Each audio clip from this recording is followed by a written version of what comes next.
السلام عليكم ورحمة الله وبركاته. أهلا بكم من جديد في قناة اليمام الإماري والحمام والعصافير. النهاردة إن شاء الله أصور لكم اليمام بيجهز العش بعد ما نضفت لهم وحطيت لهم تبن تحت القش بتاعهم، وجبت لهم قش اهو برسيم ناشف على قش أصفر على الخوص على أي حاجة ناشفة تبتدي تحطها لهم وتدورها لهم كده في العش.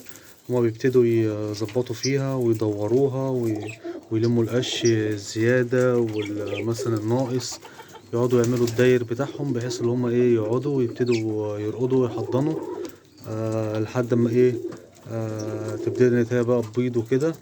وان شاء الله يعني ما بياخدوش وقت طالما انت حطيت قش وظبطت لهم الدنيا، بيبتدوا يخلصوا على طول في البيض، يعني يبيضوا على طول.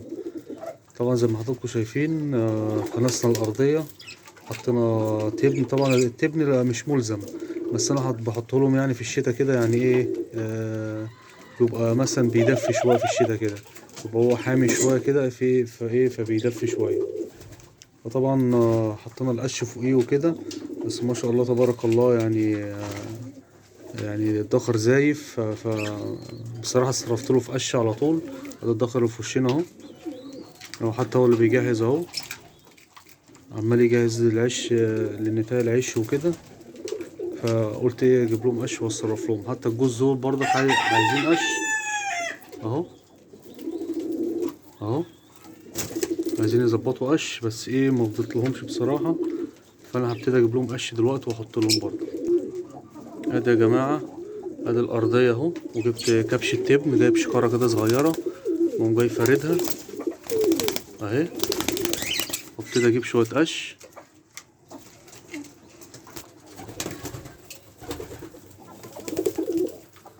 في مجموعة قش عندي كان الحمام لاممها بس ما عادش عليها اهو،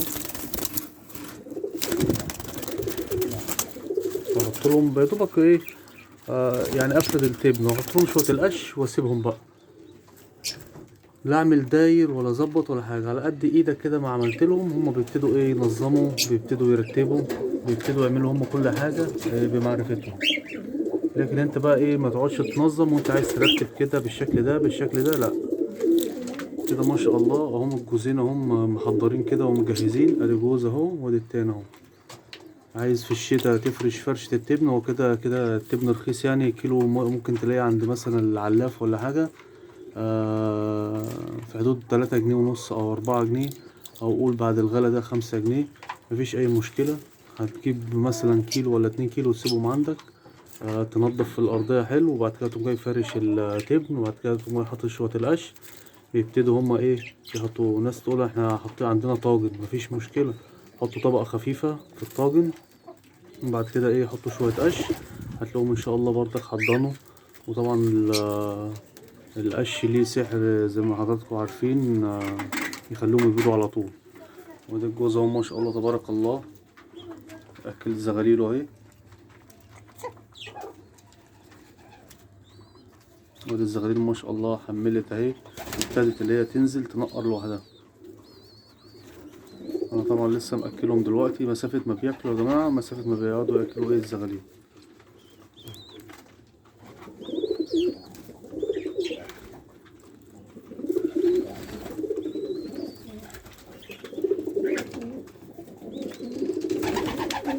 نرجع لنظام العش اهو. دي النتاية ما شاء الله الحمرا مطوقة بأبيض، وادي الدكر الإمري اللي الطوق بتاعه اسود.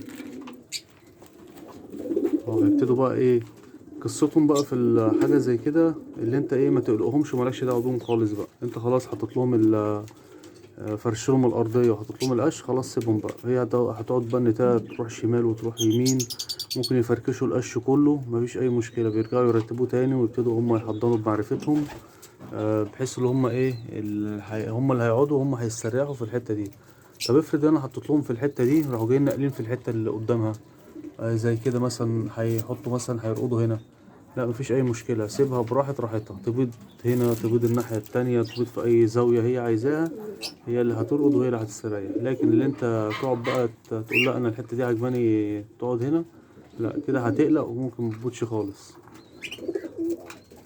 اهم حاجة في تجهيز العش ده اللي انت تسيبهم براحتهم خالص، زي ما بيقولوا كل واحد ينام على الجنب اللي يريحه، سيبولهم خالص بحيث ان هما ايه ما يقلقوش ويأخروش بيض يحسوا بقلق. لا، احنا مش عايزين الكلام ده خالص. احنا عايزينهم اللي احنا ايه، عايزين منهم انتاج، عايزين منهم شغل، عايزين تبيض، عايزينها تطلع.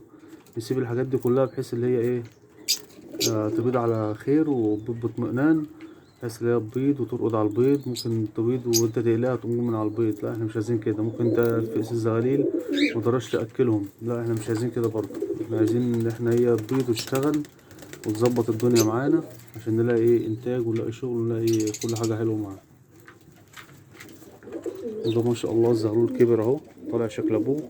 شوفوا يا جماعة الزغلول اللي احنا كنا لسه مصورينه من يومين، يعني مش من يومين، يعني في حدود اسبوع اهو. بصوا ما شاء الله بقى عامل ازاي، طالع طبعا شكل ابوه الاحمر مطوق برقبة بيضة. وانا اخوه التاني توفاه والله، بس ده اللي فضل اهو.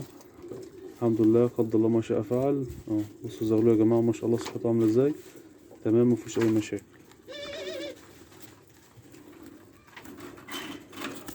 ودي برضك الزغلولين دول ما شاء الله تبارك الله كبروا اهو وحملوا، طالعين قمر اهم طواقين باسود اهو.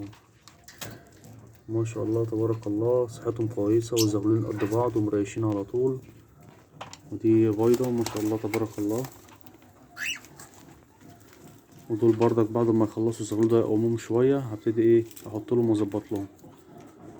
بصوا يا جماعة النتاية بدأت ايه، كانت لسه قاعدة ما شافتني بصور قامت، تبتدي تقعد بقى وتلم القش حواليها وتبتدي تظبط هي بمزاجها هي. او انا كده خلاص، انا سبتهم، انا عملت اللي عليا وخلاص وسبتهم. وحتى لو قعدوا ينقروا في التبن ووقعوه كله فضوه مفيش اي مشكله، خلاص انا عملت اللي عليا. حطيت لهم بحيث ان هما ايه يدفوهم والرقده متدفيه، من انا حطيتهم فوق السطح ما تكونش سقعانه، ما تكونش في اي مشاكل فيها ايه تضايق. يعني ده هم بيظبطوا، وده هي برضه بتقعد تتعرف وتنقر في التبن اهو. طبعا انتوا يا جماعه لو مفيش حد مثلا جنبه حد بيبيع تبن او بيبيع اي حاجه، مفيش اي مشكله، يحط القش بس ويظبط لهم الدنيا وتلاقوا ان شاء الله تلاقوهم برضك باض وطلعوا مفيش اي مشاكل. هي بس شويه التبن دول بس ايه زياده ايه تدفئه شويه، لكن هو لا بيزود ولا بيقلل اهو. بصوا يا جماعه، تمسك القشايه ومثلا تروح دي كده النتايه، دي النتايه بقى بتبتدي ايه تظبط على دماغها زي ما حد بيروق شقته كده، هي بتروق اهي. تجيب دي هنا، تجيب دي هنا، تنقل دي هنا. سبحان الله برضك فيهم النظام وفيهم الراحة، مفيش أي مشاكل خالص. طبعا في أي حاجة في وقف عندكم أي حاجة عايزين تظبطوها برضك قولولي، احتجتوا رقم الواتس ماشي. اتصلتوا بيا مفيش أي مشكلة. أنا ساعات والله ما بردش، بس كان في ظروف اليومين اللي فاتوا دول، اعذروني لو حد رن عليا يعني ومعرفتش أرد عليه، كان في ظرف والله عندنا طارئ، فمعرفتش أرد على حد خالص، حالة وفاة يعني. الحمد لله وقدر الله ما شاء فعل، وربنا يرحمنا ويرحم جميع المسلمين. دي كده ان شاء الله بأمر الله ادينا رمينا لهم القش، وهننتظر منهم بقى نشوف ايه هيبيضوا امتى وهنشوفهم امتى، عشان دول اول شغل ليهم. اول شغل ليهم دول ماليش دعوه بيهم خالص، مش هبصلهم غير ما تبيض اول بيضه، ابتدي انا بقى ايه ابص ونصور. دول ما شاء الله دول بيضوا كذا مره وطلعوا كذا مره، ويمكن في فيديوهات انتوا شفتوهم فيهم كتير، مفيش اي مشكله فيهم. اول ما يبيضوا الجوزين دول اللي انا مظبط لهم الدنيا هوريهم. ودول طبعا جاهزين برضك على شغل ان شاء الله بامر الله. برضك هبتدي ارمي لهم شويه تبن وشويه قش بحيث ان هم ايه يشتغلوا برضك. عايزين نكسب من الموسم ده، اللي احنا ايه نستغل الموسم ده في ايه، في المعلومات كلها اللي احنا عارفينها نوفر لهم في اليمن، بحيث ان احنا ناخد انتاج، ناخد حاجه حلوه ونلحق الموسم قبل ما يخلص. هو طول الموسم شغال، بس برضك ايه الاساس اللي احنا بنحبه شغل الشتا برضك. وكل حاجة فيها عيب وميزة، بس الأكتر ايه مزايا إن شاء الله بأمر الله. طبعا ما تنسوش بقى اللايك والشير والاشتراك في القناة ليوصل كل جديد. في أي حاجة، في أي سؤال برضه اكتبولي في تعليق، وإن شاء الله ايه نتواصل مع بعض. شكرا ليكم والسلام عليكم ورحمة الله وبركاته.